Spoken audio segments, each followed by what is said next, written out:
नमस्कार दोस्तों, स्वागत है आपका आज के मुख्य समाचार में। सबसे पहली बड़ी खबर में आपको बताएंगे, चुनाव से पहले किसानों, युवाओं, महिलाओं को साधने का बीजेपी का प्लान। अगले 6 माह में उत्तर प्रदेश में होंगी 200 रैलियां। इसी के साथ दूसरी बड़ी खबर में जिक्र होगा कि यूपी में धर्मेंद्र प्रधान, शेखावत को पंजाब का जिम्मा।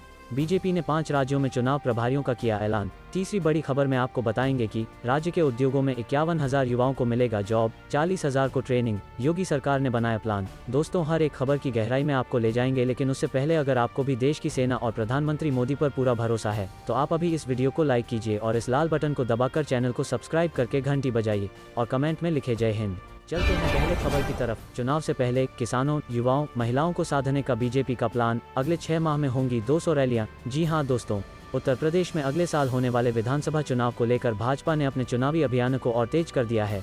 बीजेपी के सूत्रों की माने तो चुनावी तैयारियों को लेकर पार्टी पूरे उत्तर प्रदेश में कई बैठकें करने की योजना बना रही है।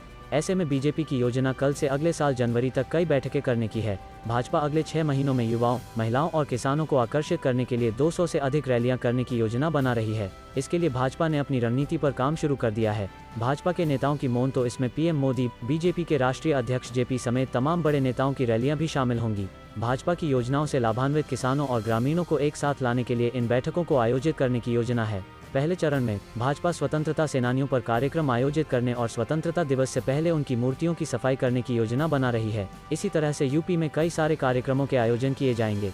भाजपा 25 सितंबर को भाजपा के सह संस्थापक दीनदयाल उपाध्याय का जन्मदिन मनाने की योजना बना रही है और उसके बाद चुनाव घोषित होने तक 150 से अधिक कार्यक्रम आयोजित करेगी। भाजपा नेतृत्व को उम्मीद है कि पार्टी ऐसे कार्यक्रमों का आयोजन करके खुद को मजबूत करने में सक्षम होगी जो सीधे तौर पर उन लोगों को शामिल करते हैं जिन्हें भाजपा की योजनाओं से लाभ हुआ है। खासकर प्रधानमंत्री मोदी उत्तर प्रदेश के चुनाव को अपनी छवि का मामला मानते हैं। मोदी उत्तर प्रदेश से सांसद चुने गए हैं, इसलिए वो इसे अपनी छवि के लिए एक चुनौती के रूप में देखते हैं। इसलिए मोदी के सबसे करीबी कमांडरों में से एक माने जाने वाले गुजरात के पूर्व IAS अधिकारी अरविंद कुमार शर्मा को उत्तर प्रदेश में तैनात किया गया है।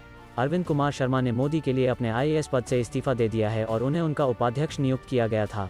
चलते हैं अगली खबर की तरफ। यूपी में धर्मेंद्र प्रधान, शेखावत को पंजाब का जिम्मा। बीजेपी ने 5 राज्यों में चुनाव प्रभारियों का किया ऐलान। जी हां दोस्तों, भारतीय जनता पार्टी ने अगले साल होने वाले 5 राज्यों के विधानसभा चुनाव की तैयारी शुरू कर दी है। पार्टी ने बुधवार को 5 चुनावी राज्यों के लिए अपने प्रभारियों का ऐलान किया। केंद्रीय मंत्री धर्मेंद्र प्रधान को उत्तर प्रदेश विधानसभा चुनाव के लिए प्रभारी नियुक्त किया गया है। केंद्रीय मंत्री अनुराग ठाकुर, अर्जुन राम मेघवाल, सरोज पांडेय, शोभा करंदलाजे, कैप्टन अभिमन्यु, अन्नपूर्णा देवी और विवेक ठाकुर को यूपी चुनाव के लिए सहप्रभारी बनाया गया है। उत्तराखंड के लिए पार्टी ने केंद्रीय मंत्री प्रहलाद जोशी को जिम्मेदारी दी है। उनके साथ लॉकेट चटर्जी और सरदार RP सिंह को भी सह प्रभारी बनाया गया है। पंजाब चुनाव के लिए केंद्रीय मंत्री गजेंद्र सिंह शेखावत के साथ साथ हरदीप पुरी, मीनाक्षी लेखी, विनोद चावड़ा को प्रभारी नियुक्त किया गया है। गोवा चुनाव के लिए महाराष्ट्र के पूर्व मुख्यमंत्री देवेंद्र फडणवीस को जिम्मेदारी दी गई है। केंद्रीय मंत्री जी किशन रेड्डी, दर्शना जरदोश को सह प्रभारी नियुक्त किया गया है। वहीं मणिपुर के विधानसभा चुनाव के लिए केंद्रीय मंत्री भूपेंद्र यादव को प्रभारी बनाया गया है। आपको बता दें कि उत्तर प्रदेश, पंजाब, उत्तराखंड, गोवा, मणिपुर में साल 2022 में विधानसभा चुनाव होने हैं। मार्च-अप्रैल के बीच इन जगहों पर चुनाव हो सकते हैं। ऐसे में सभी राजनीतिक दलों ने अभी से ही कमर कस ली है। अभी इन 5 राज्यों में से 4 में भारतीय जनता पार्टी की सरकार है, जबकि पंजाब में कांग्रेस की सरकार है। इन 5 राज्यों के विधानसभा चुनावों को मिशन 2024 का सेमीफाइनल भी माना जा रहा है। चलते हैं अगली खबर की तरफ। यूपी में फिर लौटेगी योगी सरकार, नहीं बनेगी अखिलेश माया की बात, सवे में मिल रही इतनी सीटें। जी हां दोस्तों, यूपी में अगले साल विधानसभा चुनाव 2022 होने हैं। ऐसे में वोटर ने विधानसभा चुनाव को लेकर सर्वे किया है। इसमें यूपी की जनता एक बार फिर मुख्यमंत्री योगी आदित्यनाथ को सत्ता की सिंहासन तक पहुंचाती दिख रही है।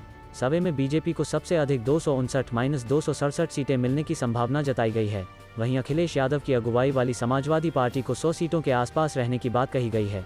यूपी विधानसभा चुनाव 2022 को लेकर सत्ताधारी बीजेपी, मुख्य विपक्षी पार्टी समाजवादी पार्टी, BSP और कांग्रेस ने जनता के बीच जाना शुरू कर दिया है।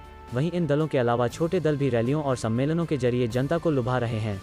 ऐसे में ABP और सी वोटर ने विधानसभा चुनाव को लेकर यूपी की जनता से बात की। ABP वोटर के सर्वे में उत्तर प्रदेश में एक बार फिर से बीजेपी की सत्ता में वापसी की बात कही गई है। ABP वोटर सर्वे के मुताबिक यूपी में बीजेपी गठबंधन को 42% वोट मिलने की संभावना जताई गई है। वहीं समाजवादी पार्टी गठबंधन को 30% वोट, बहुजन समाज पार्टी को 16% और कांग्रेस को 5% वोट मिलने की बात कही गई है। एबीपी क्वार्टर सर्वे के मुताबिक उत्तर प्रदेश में बीजेपी एक बार फिर सबसे बड़ी पार्टी के रूप में उभरेगी। बीजेपी को 259 से 267 सीटें मिल सकती हैं। वहीं समाजवाद पार्टी को 109-117 सीटें, बीएसपी को 12-16 सीटें मिल सकती हैं। इसके अलावा कांग्रेस को 3-7 सीटें और अन्य को 6-10 सीटें मिल सकती है।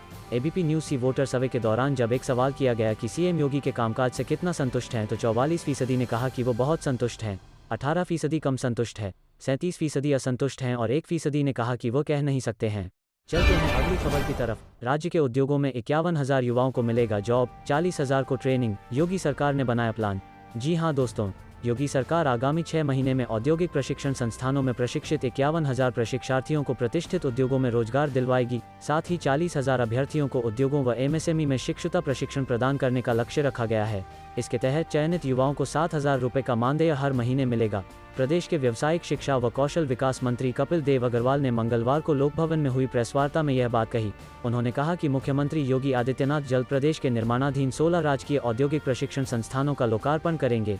कपिल अग्रवाल ने कहा कि कोविड प्रबंधन में हेल्थ केयर सेक्टर में 41,000 युवाओं का विशिष्ट प्रकृति का प्रशिक्षण प्रदान करने का लक्ष्य है। मनोरंजन व नागरिक उड्डयन जैसे क्षेत्रों में भी युवाओं के प्रशिक्षण पर विशेष फोकस किया जाएगा। मंत्री ने बताया कि उद्योगों की बदलती मांग को देखते हुए life sciences, rubber, instrumentation, automation, surveillance व communication, leather and sports goods, hydrocarbon, iron and steel, telecom, logistic, रत्न एवं आभूषण व खनन को चिन्हित किया गया है। अब इन क्षेत्रों के सर्विस प्रोवाइडर के साथ अनुबंध किया जाएगा। उन्होंने कहा कि गौतम बुद्ध नगर में माइग्रेशन स्पोर्ट्स सेंटर की स्थापना का काम जल्द शुरू होगा, जल्द बनेगा। काउंसिलिंग के लिए एनसीआर व दिल्ली आने वाले युवा यहां 15 दिन तक रहने व भोजन की सुविधा शुल्क उठा सकते हैं। चलते हैं अगली खबर की तरफ। उत्तर प्रदेश असेंबली इलेक्शंस, पूर्व मंत्री कैप्टन अभिमन्यु को मिली यूपी विधानसभा चुनाव की जिम्मेदारी, भाजपा ने बनाया उत्तर प्रदेश का शहर प्रभारी। जी हां दोस्तों, उत्तर प्रदेश में होने वाले विधानसभा चुनाव को लेकर राजनीतिक हलचल तेज हो गई है। सभी पार्टियां देश के सबसे बड़े राज्य में सत्ता पाने की जुगत में लग गई हैं। ऐसे में भाजपा ने भी यूपी में अपनी दावेदारी को मजबूत करना शुरू कर दिया है। आज भाजपा के राष्ट्रीय अध्यक्ष जेपी नड्डा ने उत्तर प्रदेश विधानसभा चुनाव के लिए प्रभारी और सह प्रभारी की घोषणा की है। इस लिस्ट में हरियाणा के पूर्व वित्त मंत्री कैप्टन अभिमन्यु को भी यूपी की कमान संभालने की जिम्मेदारी दी गई है। भाजपा अध्यक्ष ने कैप्टन अभिमन्यु को सह प्रभारी बनाते हुए लिस्ट जारी की है। वहीं केंद्रीय मंत्री धर्मेंद्र प्रधान को उत्तर प्रदेश विधानसभा चुनाव के लिए प्रभारी नियुक्त किया गया है। केंद्रीय मंत्री अनुराग ठाकुर, अर्जुन राम मेघवाल, सरोज पांडेय, शोभा करंदलाजे, कैप्टन अभिमन्यु, अन्नपूर्णा देवी और विवेक ठाकुर को यूपी चुनाव के लिए सह प्रभारी बनाया गया है। आपको बता दें कि बीजेपी ने 2022 में होने वाले 5 राज्यों के विधानसभा चुनाव की तैयारी शुरू कर दी है। बुधवार को पार्टी ने 5 राज्यों के लिए अपने प्रभारियों और सह प्रभारियों के नाम का ऐलान किया है। चलते हैं अगली खबर की तरफ। दवा, कॉस्मेटिक्स और मेडिकल उपकरण के लिए बनेंगे नए कानून, सरकार ने बनाया पैनल। जी हां दोस्तों, केंद्र की नरेंद्र मोदी सरकार ने मेडिसिन, कॉस्मेटिक्स और मेडिकल डिवाइस के लिए नए कानून बनाने के लिए पैनल का गठन किया है। न्यूज़ 18 को मिली जानकारी के मुताबिक पैनल में 8 सदस्य होंगे और इसके प्रमुख drug controller general of India V G. Somani होंगे। पैनल 30 नवंबर को अपने सुझावों का मसौदा सरकार को सौंपेगा।